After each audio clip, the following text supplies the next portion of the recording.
dilahirkannya kita sebagai umat Rasulullah Sallallahu Alaihi Wasallam. Dan yang sama-sama kita muliakan Habib Ahmad Nabil bin Umar bin Alwi Asgaf yang mengadakan kita. Jadi dan insya Allah beliau akan mengisi Salam, sehat Pak. Sehat. Beliau mengisi setiap akhir bulan di masjid kita yang kita cintai ini. Selanjutnya kami mengucapkan terima kasih kepada Bapak Ketua Masjid yang telah memberi ataupun berkenan menerima kami di masjid kita. Dan perlu kami sampaikan sedikit, alhamdulillah beliau datang pada hari Selasa tadi, dan kalau ada nantinya musola atau yang lain yang mau yang diisi, karena kebetulan beliau untuk bulan ini ada 3 hari, 2 hari, Selasa Rabu, insya Allah besok beliau sudah pulang.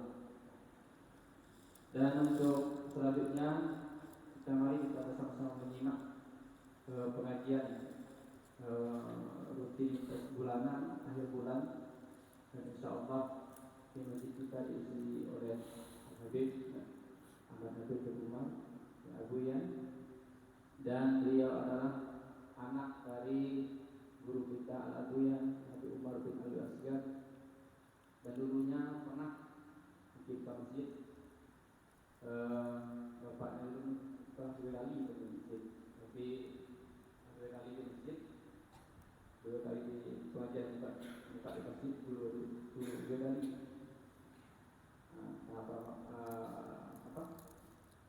Bagaimana itu tak terjadi lagi waktu dulu 2 kali.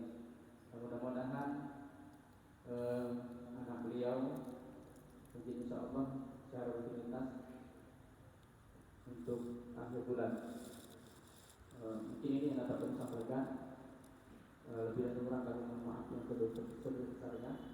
Nantinya informasi kalau masalah masih dari Buding, karena beliau ini insya Allah akan menjadi pengasuh pondok pesantren Darul Hadis Al-Malikiyah yang kita bangun.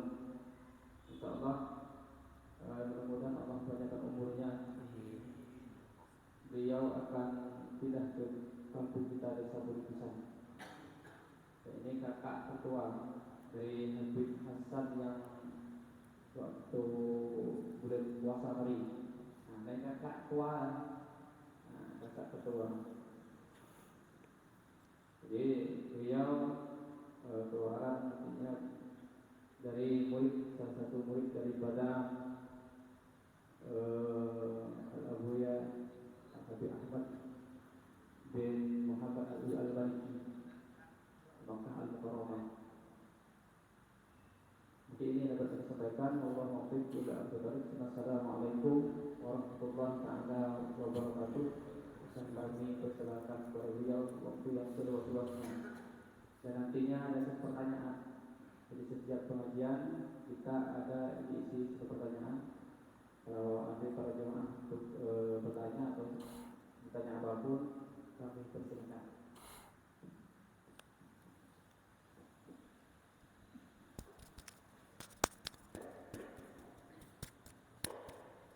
Bismillah. Pakai itu. Boleh bisa.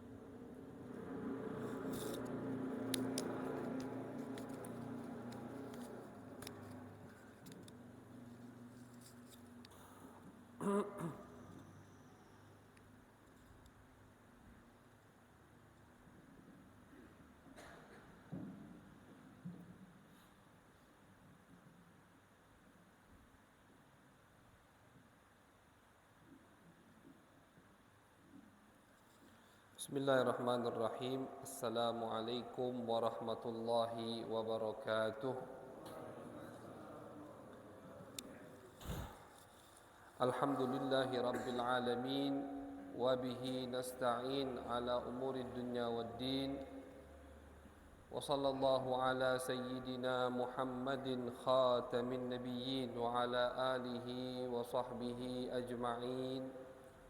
قال رب اشرح لي صدري ويسر لي أمري واحلل عقدة من لساني يفقه قولي وسدد لساني واهد قلبي بجاه النبي والآل والصحب. قالوا سبحانك لا علم لنا إلا ما علمتنا إنك أنت العليم الحكيم. اللهم صل على سيدنا محمد الفاتح لما أغلق والخاتم لما سبق ناصر الحق بالحق والهادي إلى صراطك المستقيم وعلى آله حق قدره ومقداره العظيم. أما بعد. Ma'asyiral hadirin, bapak-bapak yang dimuliakan oleh Allah Subhanahu wa taala, bil khusus ketua masjid Bapak siapa? Bapak Faruk, Muhammad Faruk. Ya. Mudah-mudahan selalu diberikan kesehatan oleh Allah Subhanahu wa taala. Begitu juga para asatizah, Ustaz Abdul Rahman, Ustaz Suhaimi, Ustaz Fakhrul Razi yang dimuliakan oleh Allah, dan para hadirin yang dimuliakan oleh Allah Subhanahu wa taala. Alhamdulillah, segala puji syukur kepada Allah Subhanahu wa taala atas segala nikmat yang telah Allah berikan sehingga kita dikumpulkan oleh Allah Subhanahu wa taala, diberikan jodoh takdir oleh Allah Subhanahu wa taala untuk berkumpul menyambung tali silaturrahim, yang mana alhamdulillah kedua kalinya kita menyambung tali silaturrahim dilandasi dan dinaungi ya, dengan ilmu warisan Nabi besar Muhammad sallallahu alaihi wasallam. Jadi bapak-bapak ketika mau hadir majlis taklim di masjid, niatnya yang banyak. Niatnya yang banyak. Karena setiap niat kita banyak, pahalanya makin banyak. Dan setiap langkah yang kita tuju atau yang kita tapakkan menuju masjid itu ditulis pahala oleh Allah Subhanahu wa taala. Semakin banyak niat, semakin berat pahala yang Allah berikan. Niat mau ke masjid apa? Ya, ingin iktikaf. Jangan lupa niat iktikaf ketika masuk masjid. Kemudian niat ke masjid ingin apa? Ya, ingin mendengarkan kajian ilmu Nabi besar Muhammad sallallahu alaihi wasallam. Niat ke masjid ingin apa? Ingin menyambung tali silaturrahim, bertemu dengan orang kampung, bertemu dengan saudara seiman. Niat ke masjid ingin apa? Ingin menghidupkan syiar daripada syiar Allah Subhanahu wa taala. Ini kita di satu tempat bisa dapat 4 niat. Yang mana dengan 4 niat 4 pahala. Berarti ganjaran yang Allah berikan akan lebih berat dan lebih banyak berkat niat kita.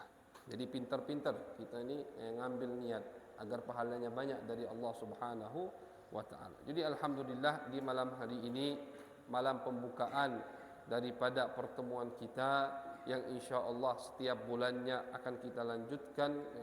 Mudah-mudahan selalu diberikan kesehatan oleh Allah Subhanahu wa taala serta taufik dan hidayahnya. Insya-Allah setiap bulannya lanjut, dan tujuan kita semua ini hanya ingin menyenangkan hati Nabi besar Muhammad sallallahu alaihi wasallam.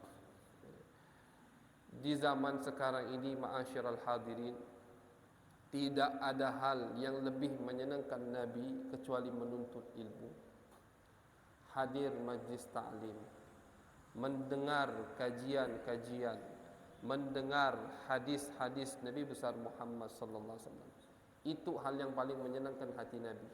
Jadi kalau antum tanya, Habib, apa yang paling menyenangkan hati Nabi? Hadir majlis ta'lim. Kenal dengan ajaran Nabi. Kaji, gali terus agama Nabi besar Muhammad sallallahu alaihi wasallam. Itu hal yang paling menyenangkan hati Nabi besar Muhammad sallallahu alaihi wasallam. Dan yang paling membuat setan suram, buat setan sumpek, buat setan marah, ya kita hadir ke majlis ta'lim. Itu paling marah setan. Kenapa? Karena kalau orang tidak tahu agama, gampang disesatkan. Gampang. Walaupun dia ahli ibadah. Ini bukan al-fakir meremehkan ibadah, bukan. Tapi ibadah tanpa ilmu itu tidak ada apa-apanya di mata Allah Subhanahu wa taala. Ibadah tanpa, bahkan sebagian ulama mengatakan haram kalau kita melakukan ibadah tanpa tahu ilmunya. Ibadah tanpa ilmu gampang disesatkan setan. Oh Habib, mana buktinya? Ada buktinya, cerita yang sangat terkenal. Syekh Abdul Qadir Al-Jailani, pemimpin sufiyah di zamannya, wali besar, Syekh Abdul Qadir Al-Jailani. Beliau ini sempat suatu saat ketika beliau mencapai makom yang sangat tinggi, berani mengatakan, qadami fawqa ru'us kullil awliya, kata beliau. Kakiku ini berada di atas semua para wali di muka bumi ini. Bayangkan, enggak sembarangan orang berani mengatakan hal seperti itu. Kakiku, kata Syekh Abdul Qadir Al-Jailani, berada di atas semua para wali yang hidup di muka bumi ini sekarang. Dan karomah beliau, semua wali yang mendengar perkataan beliau di Baghdad, tapi sedunia wali mendengar perkataan beliau itu. Dan semua wali yang mendengar perkataan beliau itu menundukkan kepalanya. Sayyid Ahmad Ar-Rifai menundukkan kepalanya. Kenapa? Mengakui betul kaki Syekh Abdul Qadir Al-Jailani berada di atas semua kepala kita. Luar biasa. Orang yang sangat dekat dengan Allah Subhanahu wa taala, dekat dengan Nabi besar Muhammad sallallahu alaihi wasallam. Kenapa bisa dekat dengan Allah, bisa dekat dengan Nabi? Karena beliau juga orang alim. Jadi bukan ahli ibadah saja Syekh Abdul Qadir Jailani. Banyak karangan beliau tentang fikih, karangan beliau tentang hukum. Beliau banyak juga menafsirkan beberapa ayat suci Al-Qur'an. Alim, orang pintar, orang ngerti agama Nabi besar Muhammad sallallahu alaihi wasallam. Bahkan beliau pindah ke mazhab Al-Imam Ahmad bin Hanbal. Beliau ini dulunya mazhabnya kalau tidak salah Al-Hanafi atau Asy-Syafi'i. Namun ketika beliau melihat mazhab Imam Ahmad bin Hanbal mulai sedikit-sedikit berkurang, beliau takut ini mazhab hilang, akhirnya beliau pindah ke mazhab Ahmad bin Hanbal. Dan 70.000 orang mengikuti beliau pindah mazhab Ahmad bin Hanbal. Menunjukkan apa? Menunjukkan alim. Enggak sembarangan orang bisa pindah mazhab. Kita dari kecil belajar fikih mazhab Asy-Syafi'i, bisa tiba-tiba langsung pindah mazhab Maliki? Enggak bisa. Harus belajar dulu baru mau pindah. Menunjukkan alim. Suatu malam ketika beliau sedang beribadah di mihrabnya, beliau didatangi oleh cahaya. Cahaya ini mengatakan kepada Syekh Abdul Qadir Al-Jailani, "Ya Abdul Qadir, wahai Abdul Qadir, sudah qad asqattu 'alaikal faraid, aku telah jatuhkan semua kewajiban. Innani anallah, aku ini Allah," kata cahaya tadi. Aku halalkan semua yang haram, wahai Abdul Qadir. Silahkan kalau mau mabuk, istilahnya begitu. Silahkan kalau mau main perempuan, silahkan kalau mau judi, semua udah aku halalkan buat kau, wahai Abdul Qadir. Karena kau sudah wali besar, kau sudah dekat dengan aku. Ini cahaya yang ngomong, ngaku Allah. Apa jawab Syekh Abdul Qadir? Kalau kita langsung senang, oh alhamdulillah, tidak sholat lagi, tidak bangun subuh lagi. Syekh Abdul Qadir ambil sendalnya, beliau lempar itu cahaya. Ikhsa ya adu Allah, kata Syekh. Pergi kau wahai musuh Allah. Aku tahu kau itu setan, iblis. Langsung cahaya tadi berubah api, bentuk aslinya iblis, berubah api. Ketakutan. Apa kata iblis, kata setan? Wahai Abdul Qadir, aku sudah menyesatkan 70 lebih orang ahli ibadah dengan tipuan tadi. Dengan tipuan seperti tadi, wahai Abdul Qadir, 70 lebih orang ahli ibadah, bukan orang maksiat, orang ahli ibadah sudah aku sesatkan, tertipu dengan tipuan aku tadi. Tapi engkau selamat. Kenapa beliau selamat? Karena mempunyai ilmu. Kata Syekh Abdul Qadir, Nabi saja tidak dijatuhkan kewajiban sholat oleh Allah Subhanahu wa taala. Nabi saja sampai akhir hayatnya, ketika beliau sedang sakit parah, sampai dibopong dengan 2 orang masih keluar dari rumah ke masjid untuk sholat berjamaah. Itu Nabi, makhluk yang paling dekat dengan Allah, tidak dijatuhkan kewajiban sholat. Masa aku baru gini saja sudah dijatuhkan? Nah, ini pintarnya Syekh Abdul Qadir. Jadi jelas jauh keutamaan orang yang ahli ibadah saja tanpa sering pergi majlis taklim, jelas jauh. Orang yang ahli ibadah saja tapi kosong dari ilmu, kosong dari majlis taklim, itu gampang disesatkan oleh setan. Maka dari itu, ya, ketika suatu hari Nabi besar Muhammad SAW keluar dari rumahnya, masuk ke masjid. Di masjid tersebut ada 2 kelompok. Ada yang satu sedang berzikir kepada Allah Subhanahu wa taala. Ada yang satu lagi sedang menuntut ilmu. Nah, ini berarti fungsi dari masjid itu bukan hanya untuk salat, bukan hanya untuk berzikir.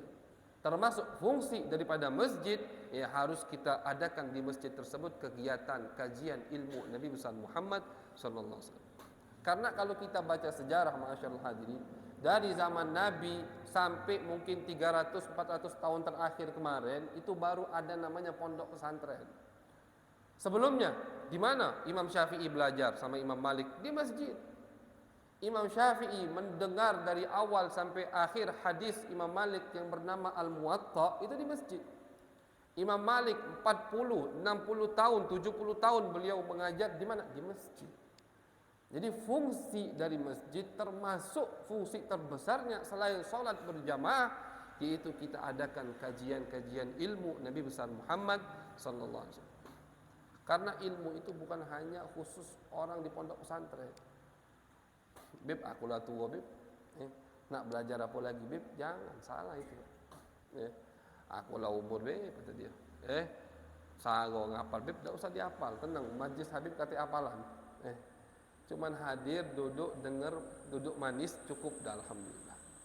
Salah kalau kita beralasan ilmu, beralasan umur tidak menuntut ilmu. Al-Imam Ahmad bin Hanbal, Amirul Mukminin fil hadis, beliau ini mendapatkan lakop hafal semua hadis Nabi besar Muhammad sallallahu alaihi wasallam. Beliau mengumpulkan hadis-hadis Nabi sampai kurang lebih segini, berapa puluh jilid kitabnya. Beliau kumpulkan hadis Nabi besar Muhammad.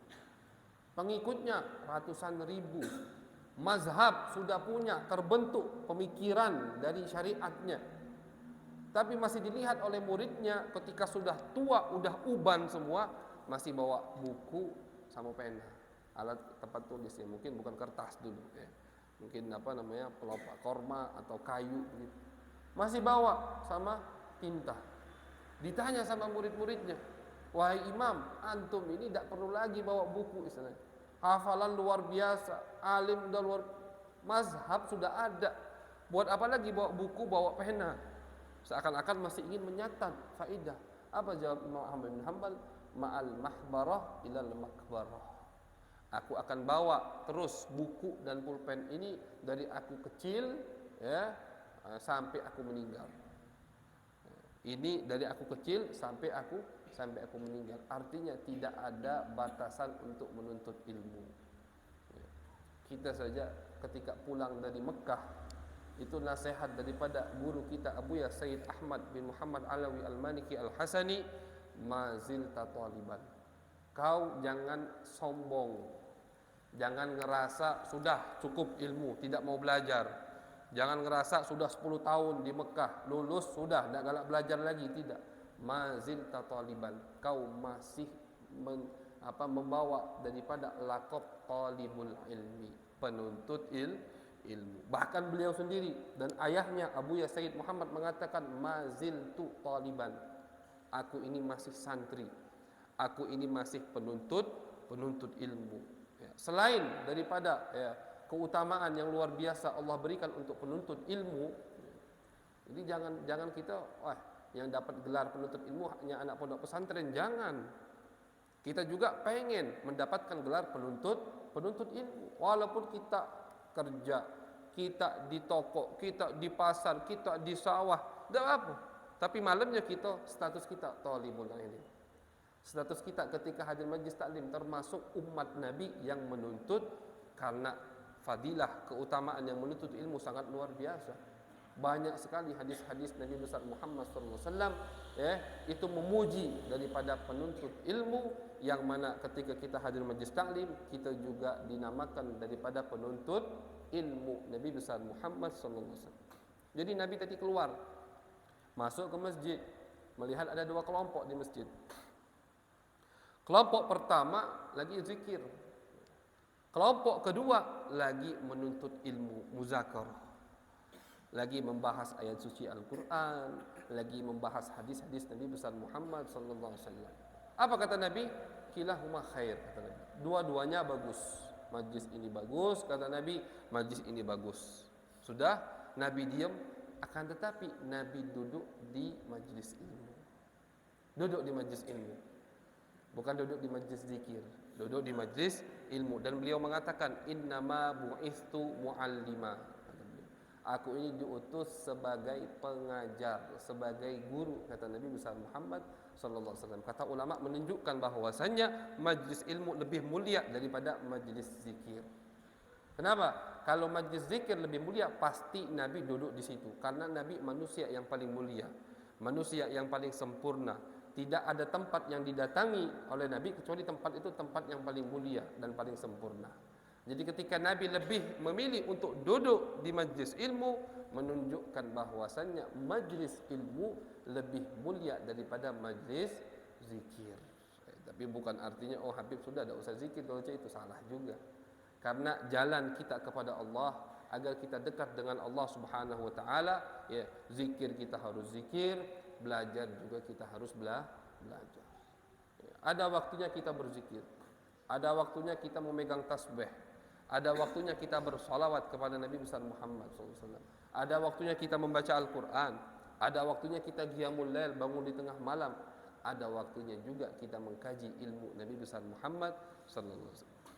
Ada waktunya kita mengkaji, mengenal siapa itu Nabi besar Muhammad. Siapa Nabi yang aku cintai? Siapa Nabi yang menjadi nikmat terbesar buat diriku? Siapa? Sangat memalukan sekali. Umat muslim di zaman akhir ini sangat minim pengetahuannya tentang sejarah Nabi besar Muhammad SAW. Muslim aku. Solat di masjid. Siapa nama kakek Nabi? Tak tahu. Na'udzubillah min dzalik. Nabi istrinya berapa? Tidak tahu. Anak Nabi berapa yang laki, berapa yang perempuan? Tidak tahu.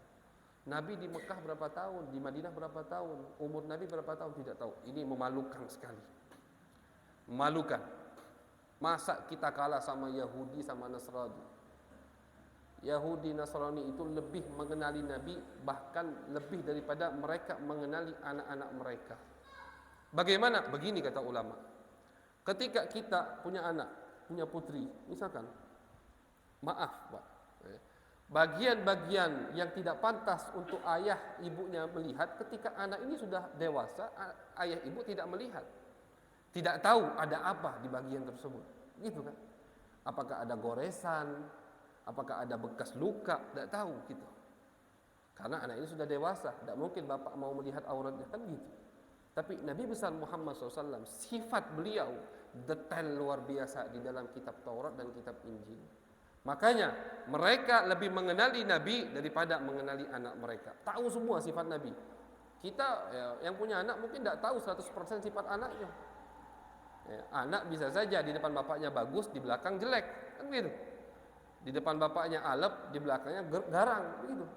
Tapi sifat Nabi semua tahu. Detail Allah tuliskan, Allah turunkan, Allah ceritakan sifat Nabi di Taurat dan di Injil. Mereka tahu semua. Bahkan ketika Abu Talib, paman Nabi besar Muhammad SAW, membawa Nabi ke negara Syam. Nabi masih kecil waktu itu, umur 12 tahun kurang lebih, dibawa sama Abu Talib. Ketika sampai belum masuk kota Syam waktu itu, Yordania sekarang atau Urdun, itu Nabi dilihat sama satu pendeta. Pendeta ini itu tahu kitab Taurat dan tahu kitab Injil. Akhirnya pendeta ini paham, oh ini bukan anak biasa, ini Nabi akhir zaman. Tahu, hanya melihat Nabi, melihat ada pohon yang menaungi beliau, melihat ada awan yang menaungi beliau. Akhirnya ditanya, siapa yang bawa anak ini? Berdirilah Abu Thalib, paman Nabi. Siapa anak ini? Kedudukannya apa? Hubungannya apa kau sama anak ini? Abu Thalib karena takut Nabi diganggu mengatakan, ini anakku, waladi. Anakku ini, kata Abu Thalib. Bohong, kadzabta. Ya, tidak mungkin. Makana li hadzal gulam, makana abu hadzal gulam hayy atau kama qala. Tidak mungkin ayah anak ini masih hidup. Apa tahunya dia dengan ayah Nabi? Jadi ketika Abu Thalib ngaku aku bapaknya Muhammad, kata pendeta tadi, kau bohong. Bapak budak ini tidak mungkin masih hidup. Karena tertulis di kitab mereka, Nabi itu lahir statusnya sudah yatim. Bayangkan, ya, luar biasa pengetahuan mereka tentang Nabi besar Muhammad sallallahu alaihi wasallam. Masa kita umatnya minim atau tidak tahu sama sekali tentang Nabi besar Muhammad sallallahu alaihi wasallam? Ya, dengan apa nanti kita menghadap beliau di akhirat? Ya, yang mana kita di akhirat pasti mencari beliau. Kita di akhirat tidak cari bapak kita, tidak mencari bos kita, tidak mencari atasan kita, ya, bahkan sebagian orang lari dari bapaknya, lari dari anaknya, lari dari bosnya, lari dari atasannya, lari. Siapa yang kita cari? Nabi Muhammad sallallahu alaihi wasallam. Nabi yang kita cari di akhirat, yang kita minta syafaatnya Nabi. Bayangkan malunya kita ketika minta syafaat datang ke Nabi, dikasih sama Nabi, cuman malu dak kalau kita di dunia dak kenal siapa yang kita minta syafaat ini. Sangat memalukan sekali. Maka dari itu, ya ma'asyiral hadirin, insyaallah kajian yang akan Al-Fakir bina di majlis yang mulia ini, yaitu kitab daripada karangan Abu Ya Sayyid Muhammad Alawi Al-Maliki Al-Hasani yang berjudul Adz-Dzakhair Al-Muhammadiyah. Ya, hal-hal yang berkaitan dengan Nabi besar Muhammad sallallahu alaihi wasallam. Ya, mungkin sedikit masalah nasab beliau, masalah keluarga beliau, kemudian masalah-masalah yang lain yang beliau sebutkan oleh Abu Ya Sayyid Muhammad di dalam kitab ini. Karena banyak keteledoran dari umat Islam, baik yang sengaja atau tidak sengaja, berani tidak hormat kepada Nabi besar Muhammad SAW, berani kurang ajar kepada Nabi besar Muhammad SAW, itu karena kebodohan mereka, karena bodoh, karena tidak paham siapa itu Muhammad, tidak tahu siapa itu Nabi yang diutus kepadanya. Karena bodoh tadi, akhirnya mereka berani kurang ajar kepada Nabi besar Muhammad SAW. Tidak pernah belajar sejarah, tidak pernah belajar tasyri' Islami, dengan santainya mengatakan, oh Nabi Muhammad itu pernah berbuat salah. Itu kan kurang ajar. Ya. Sejarah tidak pernah belajar. Coba tahu tidak apa saja yang terjadi di tahun 1 Hijriah, 2 Hijriah, sebutkan selama Nabi di Madinah 10 tahun, apa saja yang terjadi? Tidak tahu. Sebutkan hal-hal khusus yang berkaitan dengan Nabi, tidak tahu. Pernah belajar ilmu usulul fikih, pernah belajar mustalah hadis, pernah belajar bagaimana cara hukum dipetik, tasyri' Islami, tidak pernah. Dengan santainya mengatakan Nabi pernah berbuat salah. Ini bodoh, kebodohan yang sangat fatal. Kenapa fatal? Akhirnya meremehkan atau kurang ajar kepada Nabi kita, Nabi besar Muhammad sallallahu alaihi wasallam. Coba dia belajar, coba dia tahu siapa itu Nabi, tidak bakal berani mengucapkan Nabi pernah salah. Nauzubillah min dzalik. Ya, terlintas saja di hatinya itu tidak akan berani. Terlintas Nabi pernah salah. Kenapa? Karena dia tahu, dia belajar, dia kenal siapa itu Nabi besar Muhammad sallallahu alaihi wasallam. Pernah suatu saat, mungkin 10-15 tahun yang lalu, di negara Mesir sana, yaitu ada orang yang hanya punya ilmu tapi tidak kenal Nabi. Akhirnya berani mengomentari hal-hal yang berkaitan dengan Nabi besar Muhammad sallallahu alaihi wasallam. Mengarang satu kitab menyebutkan hal-hal yang tidak pantas yang berkaitan dengan Nabi besar Muhammad sallallahu alaihi wasallam. Kalau tidak salah, masalah ada sahabat yang minum darah Nabi. Masa sahabat minum darah Nabi? Darah itu kan najis, darah itu kan begini-begini. Asy-Syaikh Ali Jum'ah, mufti Mesir. Beliau ini dulu pernah menjabat sebagai mufti Mesir. Syekh Ali Jum'ah. Beliau karang kitab untuk membantah orang tadi. Tapi apa yang beliau karang? Bukan menyebutkan dalil atau argumen referensi tentang sucinya darah Nabi, bukan. Bukan menguatkan masalah sahabat minum darah Nabi dengan ayat Quran, dengan hadis, bukan. Apa yang beliau karang?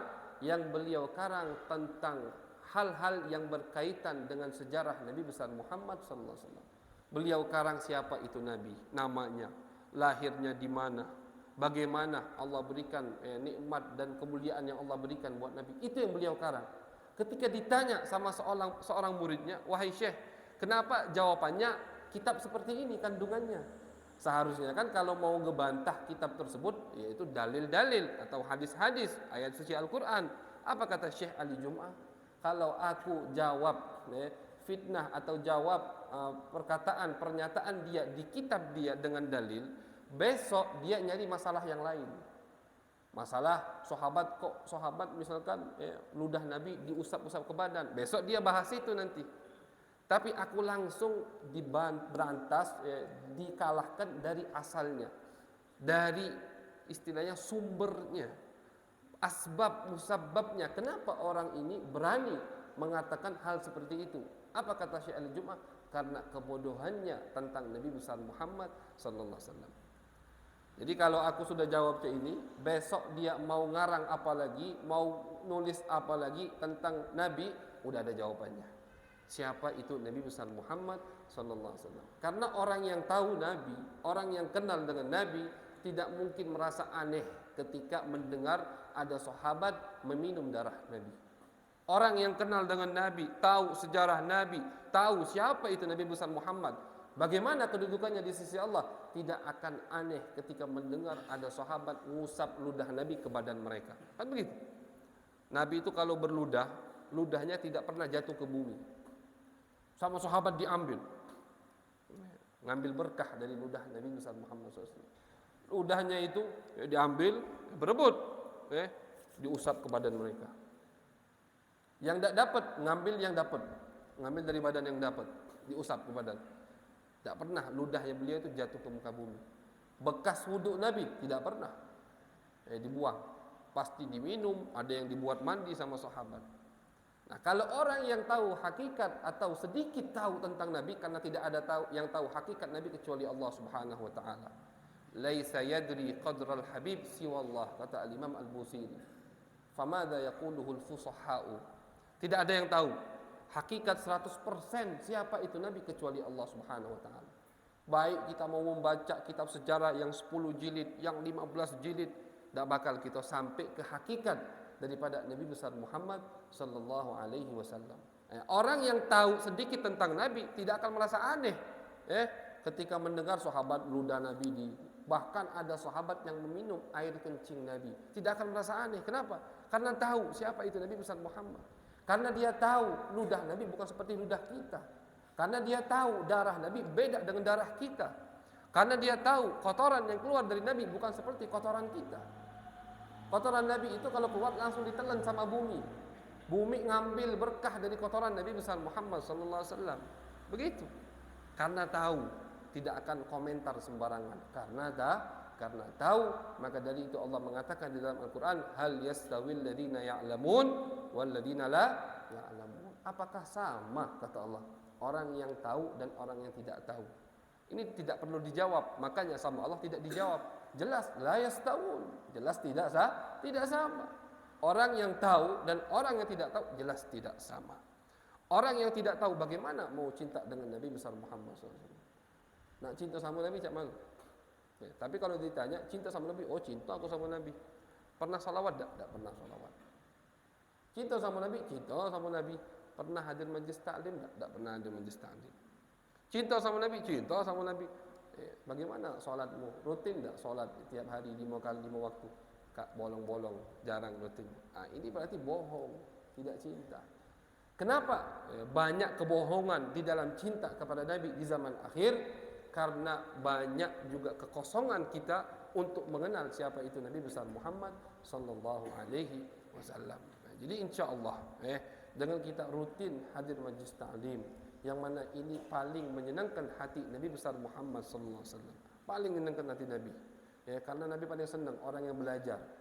Karena beliau tahu orang tidak akan dekat dengan Allah, orang tidak akan rajin ibadah kepada Allah, orang tidak akan istiqamah, tidak akan saleh kecuali dia mengetahui, paham ajaran Allah, paham ajaran-ajaran Nabi besar Muhammad sallallahu alaihi wasallam.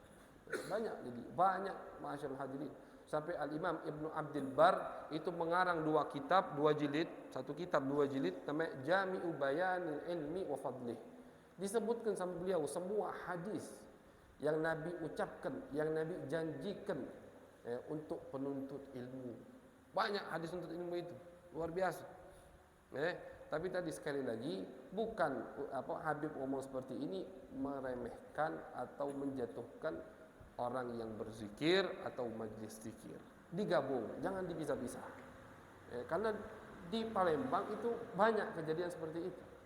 Wallahu alam di Bangka. Karena Al-Fakir ini pertama kali yang ngisi di Bangka. Di Palembang, di tempat lain banyak. Ada sebagian orang tidak mau majlis taklim. Maunya zikir aja. Bagus zikir, bagus. Tapi kalau zikir saja tanpa ilmu tak bagus. Harus dibarengi dengan ilmu. Maunya zikir, tapi furudul wudu tidak ngerti. Maunya zikir, tapi apa saja yang membatalkan sholat tidak tahu. Ya buat apa zikir kalau begitu? Sholatmu saja tidak diterima oleh Allah. Sholat itu wajib. Bagaimana kita biar wajib ini sah diterima oleh Allah? Dengan belajar, menuntut ilmu, hadir majlis ta'lim. Maunya zikir, tapi tidak ada cinta kepada Nabi. Tidak bisa menghormati Nabi besar Muhammad SAW. Ya buat apa? Mendingan usah zikir. Karena Allah bakal marah. Tidak diterima oleh Allah. Zikirnya banyak, tapi sama Nabi kurang ajar. Na'udzubillah min dzalik. Insyaallah di tempat ini tidak ada yang seperti itu. Insyaallah kita semua dirahmati oleh Allah Subhanahu wa taala. Insyaallah kita semua dijadikan oleh Allah termasuk kelompok adz-dzakirin Allah katsira yang banyak berzikir kepada Allah Subhanahu wa taala, dan juga kelompok talibul ilmi, penuntut ilmu, penuntut daripada warisan Nabi besar Muhammad sallallahu alaihi wasallam. Jadi kedepannya insyaallah kitab yang akan kita baca di masjid yang barakah ini judulnya adalah Adz-Dzakhair Al-Muhammadiyah.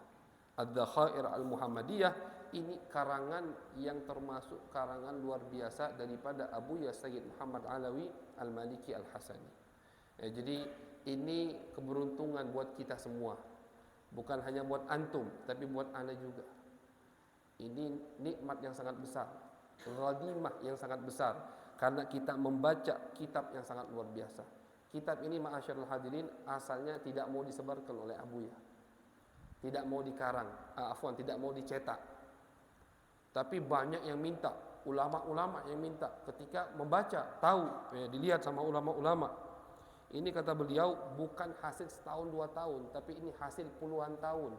Aku kumpulkan, kata Abuya, faidah-faidah yang berkaitan tentang Nabi besar Muhammad sallallahu alaihi wasallam. Jadi ini kitab sangat luar biasa, kitab yang penuh dengan faidah. Insyaallah kita semua rutin dan semangat untuk mendengar daripada kitab yang sudah ditulis oleh guru besar Mujaddiduz Zaman Al-Muhaddits Abuya As-Sayyid Muhammad Alawi Al-Maliki Al-Hasani rahimahullahu taala, agar kita lebih dalam lagi dalam mengenal Nabi besar Muhammad sallallahu alaihi wasallam. Jangan takut, orang yang kenal Nabi, orang yang cinta sama Nabi aman sudah. Jangan takut. Yang kenal Nabi, yang iman sama Nabi, yang cinta sama Nabi aman. Jangan takut. Salah satu sahabat sebelum Al-Fakir tutup ini majlis, salah satu sahabat suatu hari dicari sama Nabi yang bernama Harith atau Harithah. Tidak hadir solat sama Nabi, sekali dah hadir, zuhur dah hadir, asar dah hadir, maghrib dah hadir lagi. Ditanya sama Nabi, mana fulan, kenapa dah hadir solat sama aku? Karena Nabi tahu ini bukan munafik. Nabi tahu ini orang yang tulus cinta sama Nabi. Kenapa kau nggak sholat? Apakah dia lagi sakit? Kalau dia lagi sakit kita kunjungi, gitu kan? Kalau dia lagi ada hajat kita bantu, kata Nabi. Akhirnya diutus salah satu sahabat ke rumah sahabat tadi yang bernama Haris. Pas sahabat tadi sampai ke rumah Haris ini lagi nangis, lagi sedih, nangis terus. Ditanya, kenapa wahai Haris? Diam. Haris, kau dipanggil Nabi. Akhirnya mau datang dia ke masjid. Pas datang ke masjid depan Nabi, nangis lagi langsung. Nangis terseduh-seduh. Malaka ya Haris, kata Nabi. Kenapa wahai Haris? Apa jawab Haris? Ya Rasulullah, ya, dzakartul jannah. Aku ingat dengan surga. Terbayang di pikiranku surga. Terus kenapa nangis? Terbayang surga, orang salah senyum kan? Apa jawab Haris? Ya Rasulullah, ketika aku ingat surga, ya aku ingat juga nanti kalau aku di surga bagaimana ketemu dengan kamu wahai Rasulullah. Jadi beliau itu yang ditunggu di surga bukan bidadari, bukan makanan enak, bukan tempat tidur yang enak, bukan. Tapi bagaimana ketemu Nabi besar Muhammad sallallahu alaihi wasallam. Karena kata ulama, kalau surga tidak ada Nabi, mendingan aku di neraka. Sebagian begitu ulama kata. Kalau di surga aku tidak ketemu Nabi, di surga aku tidak melihat Allah, mendingan aku di neraka. Abu Yazid Al-Bustami mengatakan seperti itu. Ya. Jadi ini sahabat menangis karena takut di surga tidak ketemu Nabi besar Muhammad SAW. Aku tidak pede istilahnya ya Rasulullah. Amal ibadahku sedikit, tidak rajin sholat banyak tidak ya Rasulullah. Jadi aku takut surgaku di bintang 1 istilahnya. Ya. Surga engkau ya Rasulullah jelas paling tinggi. Nabi yang punya surga. Surga itu tidak boleh masuk kecuali Nabi sudah masuk. Yang megang kuncinya Nabi. Nabi-nabi yang lain nunggu Nabi yang buka kunci. Aku di mana ya Rasulullah? Sedih. Jadi sedih, takut beda level di surganya. Nabi di atas, dia di bawah, tidak bisa ketemu Nabi. Apa jawaban Nabi? Jangan takut wahai Haris, al-mar'u ma'aman ahbabta. Idda ma'aman ahbabta. Engkau bersama orang yang kau cintai. Karena Nabi tahu dia menangis seperti ini karena cinta kepada Nabi besar Muhammad sallallahu alaihi wasallam. Jadi jangan takut, kata Nabi. Kau kelak pasti sama aku di surga. Kata sahabat Anas bin Malik, ketika kami mendengar hadis ini, luar biasa senangnya kami. Kami tidak pernah senang setelah kami masuk Islam, ya, seperti senangnya kami ketika kami mendengar hadis al-mar'u ma'aman ahab.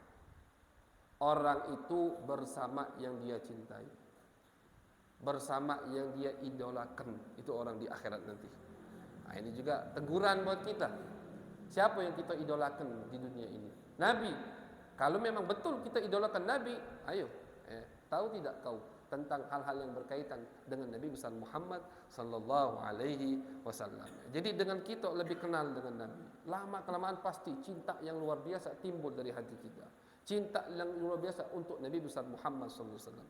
Yang mana ketika dengan cinta ini kita akan dekat dengan Nabi besar Muhammad sallallahu alaihi wasallam. Nabi mengatakan di zaman akhir nanti orang banyak yang amalnya lebih dari sahabat, tapi kedudukan mereka tetap di bawah sahabat. Kenapa? Karena ada sesuatu di dalam hati mereka, yaitu cinta yang luar biasa dari sahabat kepada Nabi besar Muhammad SAW. Sahabat itu tidak banyak amal. Ini Nabi yang mengatakan, sahabat tidak banyak amal, amalnya sederhana. Bukan artinya tidak ada zikir, ada, cuma tidak sampai semalaman bangun, tidak. Tapi kedudukan mereka tidak pernah tergeser. Orang yang paling dekat dengan Nabi besar Muhammad SAW. Apa yang menjadikan mereka orang yang paling terdekat kepada Nabi? Syai'un fil qalbi, sesuatu yang ada di dalam hati, yaitu cinta kepada Nabi besar Muhammad sallallahu alaihi wasallam. Jadi insyaallah dengan kita mendengar kajian-kajian yang berkaitan dengan Nabi, yang berkaitan dengan Nabi kita, Nabi besar Muhammad SAW, cinta kita timbul dan ditambahi oleh Allah Subhanahu wa Ta'ala, sehingga kita menjadi hamba-hamba yang mencintai Nabi besar Muhammad SAW. Cinta sejujurnya, bukan cinta bohong-bohongan. Karena kalau kita mau bohong, yang kita bohongi Allah, tidak bakal dibohongi Allah Subhanahu wa Ta'ala. Amin ya rabbal alamin. Sallallahu alaihi wasallam Muhammadin wa ala alihi wa sahbihi wa baraka wa sallam walhamdulillahi rabbil alamin.